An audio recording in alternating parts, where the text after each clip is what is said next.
ایک اقلیت انسانوں کی ایسی ہوتی ہے جن کے لیے میں دو لفظ استعمال کر رہا ہوں،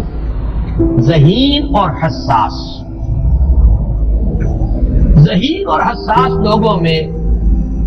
قبض اور بسط کی کیفیت، یہ مختلف سائیکلز ہیں جو آتی رہتی ہیں۔ کبھی طبیعت میں پشمردگی ہے، دل بجھا ہوا سا ہے، کچھ نا امیدی سی ہے،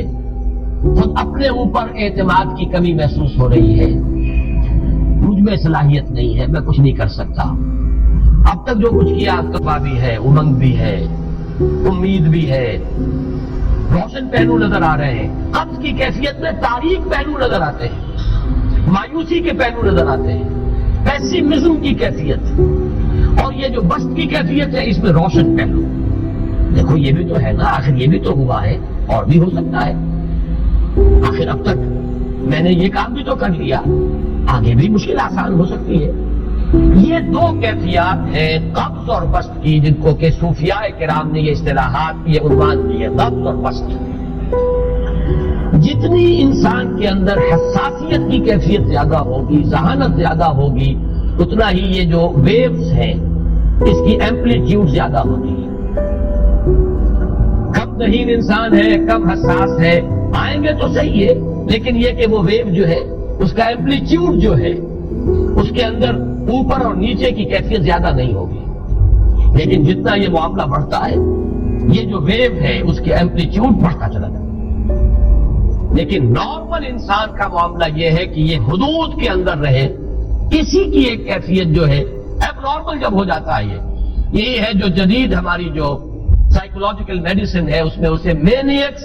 ڈپریسو سائیکوسس کہا جاتا ہے۔ مایوسی ہوئی تو اتنی ہوئی کہ جیسے کمر ٹوٹ کر رہ گئی، اور اسی ڈپریشن میں ہوتی ہیں خودکشیاں، خودکشی کر جاتا ہے ڈپریشن۔ کچھ روشن پہلو نظر ہی نہیں آ رہا، کوئی امید کا پہلو نظر ہی نہیں آ رہا، کوئی صورت نظر نہیں آتی، کوئی امید پر نہیں آتی، کس طرف جاؤں، کدھر دیکھوں، کسے آواز دوں، اے ہجوم نامرادی دل بہت گھبرائے ہیں۔ اور جب آدمی محسوس کرتا I can't face these realities، یہ commits suicide۔ یہ اور جب کیفیت ہوتی ہے انشراح کی تو آدمی خوب بھاگ رہا ہے، دوڑ رہا ہے، امنگ ہے، محنت ہے، دوڑ رہا ہے، امیدیں ہیں، اب ہر چیز کا روشن پہلو نظر آ رہا ہے۔ عجیب ہے یہ، اصل میں مجھے کچھ تجربہ بھی ہوا ہے، ہمارے خاندان میں بھی یہ مرض موجود رہا۔ میرے والد مرحوم کافی طویل عرصے اس مینیک ڈپریسو سائیکوسس کے مریض رہے۔ کچھ ہوتا ہے یہ معاملہ، ویسے بھی شاید ہمارا خاندان جو ہے اس کیٹیگری میں آتا ہے جس میں ذہانت نسبتاً کچھ زیادہ ہے، حساسیت بھی نسبتاً کچھ زیادہ ہے۔ یہ دوسری بات ہے کہ کوئی شخص جو ہے یہ فلسفے کے طور پر اختیار کر لے کہ اپنے آپ کو ڈھیٹ بنا لینا ہے، یہ فلسفہ بھی بن سکتا ہے، لیکن یہ ہے کہ اگر آدمی چھوڑ دے اپنی طبیعت کو تو یہ دونوں کیفیات آتی ہیں۔ انہی کیفیات میں اگر یہ جو اپورڈ اینڈ ڈاؤنورڈ موومنٹ ہے یہ ایک حد سے نکل جائے تو یہ بیماری ہے مینیک سائیکوسس، مینیک ڈپریسو سائیکوسس۔ اس میں جب آدمی ہوتا ہے وہ اپر کیفیت میں تو اس کے اندر بڑی عظیمت ہے، روشنی ہے، امید ہے، لوگوں سے گفتگو کر رہا ہے، حق بول رہا ہے، خوب جو ہے محفل کے اندر، اب وہ محفل میں اسے دلچسپی محسوس ہو رہی ہے اور اسے ہر چیز کا روشن پہلو نظر آ رہا ہے، خود اپنے وجود کا بھی روشن پہلو، دوسروں کے وجود کا بھی، دوسروں کی بات میں سے بھی وہ اچھا پہلو تلاش کریں گے، وہ برا پہلو تلاش نہیں کریں گے۔ جب دوسری کیفیت ہے ڈپریشن کی، ہر ایک کی بات میں کوئی برائی نظر آئے گی، کوئی اس کی نیت کا فطور ہے، کوئی فساد ہے، کوئی یہ جو ہے بدنیتی کے ساتھ یہ بات کر رہا ہے، کوئی خیر کہیں ہے ہی نہیں، برائی ہی برائی ہے، مایوسی ہی مایوسی ہے، بدلی ہی بدلی ہے۔ یہ ہے در حقیقت وہ کیفیت، اس کو غالب نے بہترین انداز میں تعبیر کیا ہے۔ ذہین اور حساس انسانوں میں ان کی جو ترقی ہے وہ انہی مراحل سے ہو کر گزرتی ہے، اور ہر ڈپریشن کے بعد، ڈپریشن میں اس سینس میں استعمال نہیں کر رہا یعنی بیماری کی حد تک پہنچنے والی ڈپریشن نہیں، صرف قبض کی حد تک پہنچنے والا معاملہ۔ ہر قبض کے بعد جب بسط آتا ہے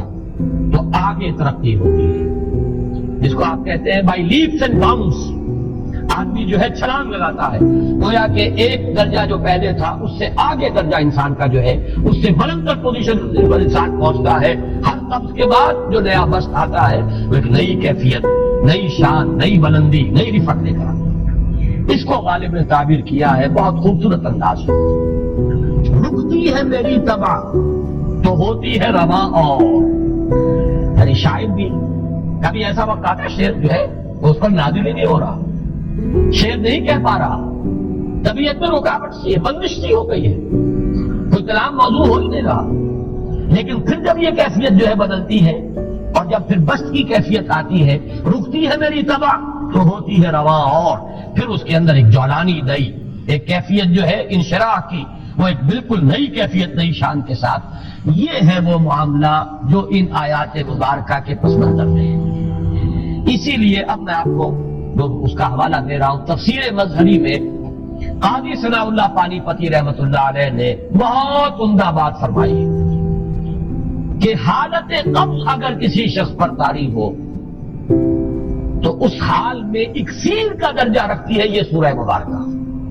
اس لیے کہ یہ نازل ہوئی ہے محمد الرسول اللہ صلی اللہ علیہ وسلم پر اسی حالت قبض میں۔ وَالضُّحَىٰ وَاللَّيْلِ إِذَا سَجَىٰ مَا وَدَّعَكَ رَبُّكَ وَمَا قَلَىٰ وَلَلْآخِرَةُ خَيْرٌ لَكَ مِنَ الْأُولَىٰ وَلَسَوْفَ يُعْطِيكَ رَبُّكَ فَتَرْضَىٰ أَلَمْ يَجِدْكَ يَتِيمًا فَآوَىٰ وَوَجَدَكَ ضَالًّا فَهَدَىٰ وَوَجَدَكَ عَائِلًا فَأَغْنَىٰ۔ یہ تمام آیات اب معلوم ہوگا کہ جیسے موتی پروئے ہوئے، ایک لفظ قبض، اب اس میں جو بھی واقعاتی اور جو میں نے آپ کو روایاتی جو بھی پس منظر بیان کیا وہ بھی فٹ بیٹھ رہا ہے، وہ خودکشی کا معاملہ بھی آ گیا اس میں فٹ بیٹھ رہا ہے کہ بخاری شریف میں روایت موجود ہے کہ حضور فرماتے ہیں کہ میری طبیعت پر اس درجے اضطراب تھا، اتنی کیفیت جو ہے میری تشویش کی تھی کہ میرے دل میں بار بار خیال آتا تھا کہ پہاڑ پر چڑھ کر اپنے آپ کو نیچے گرا دوں۔ یہ سارے معاملات اب آپ کو محسوس ہوگا جیسے تمام کڑیاں جو ہے وہ جڑ گئی ہیں، جیسے رات کو اب آپ اٹھ نہیں پا رہے، اس میں لال ہے، اعصابی جو ہے اعصاب اس درجے متاثر ہو چکے ہیں۔ صرف یہ ایک احساسات کی کیفیت نہیں ہے، آپ کی قوت فعلی جو ہے، قوت عملی، وہ بھی اس درجے متاثر ہو چکی ہے کہ کئی راتیں گزر گئی اور آپ رات کو نہیں اٹھ سکے، جس پر کہ ام جمیل کو یہ کہنے کا موقع مل گیا کہ معلوم ہوتا ہے محمد تمہارا شیطان تمہیں چھوڑ گیا۔ اب یہ جملہ اپنی جگہ پر اس کی کاٹ ہے یقیناً اس سے یضیق صدرک بما یقولون، لیکن وہ کیفیت جس کی وجہ سے یہ جملہ آیا ہے اس پر نگاہ دوڑائیے، اس پر نگاہ کو مرکوز کریں گے تو معلوم ہوگا ایک لفظ قبض، یہ قبض کی ایک کیفیت تھی، اس قبضی کی کیفیت کا ایک مظہر یہ ہے کیونکہ یہ بھی تو در حقیقت قلب مبارک جو ہے محمد الرسول اللہ صلی اللہ علیہ وسلم کا، اسی پر تو وحی کا نزول ہوتا تھا، یہ بھی وہی داخلی احساسات و کیفیات کا معاملہ ہے، یہی بھی در حقیقت یہ واردات قلبیہ ہی کا سارا معاملہ ہے، اس کو آپ خارج سے تعبیر نہیں کر سکتے، نہ ابھی کوئی ایسے مصائب تھے، نہ ایسی کوئی مشکلات تھیں، نہ ابھی کوئی رد و قضا ایسی شروع ہوئی، نہ ابھی کوئی بحث و نزاع کا معاملہ ایسا ہوا، نہ کوئی ابھی کوئی فزیکل پرسیکیوشن شروع ہوئی، یہ سب داخلی ہے کیفیات ہے، اور ان داخلی کیفیات کے حوالے سے ان سورہ مبارکہ کو اگر صحیح سمجھا ہے تو صوفیہ نے سمجھا۔ وہ جو اقبال کا شعر ہے کہ کچھ جو سمجھا میرے شکوے کو تو رضواں سمجھا، مجھ کو جنت سے نکالا ہوا انسان سمجھا، اور کون سمجھے گا؟ وہ تو سمجھے گا کہ دکھی ہوئی وہ دل کی صدا ہے، وہ کیا ہے جو اقبال کی وہ ایک نظم ہے پرندے کی فریاد، گانا اسے سمجھ کر خوش ہونا سننے والے،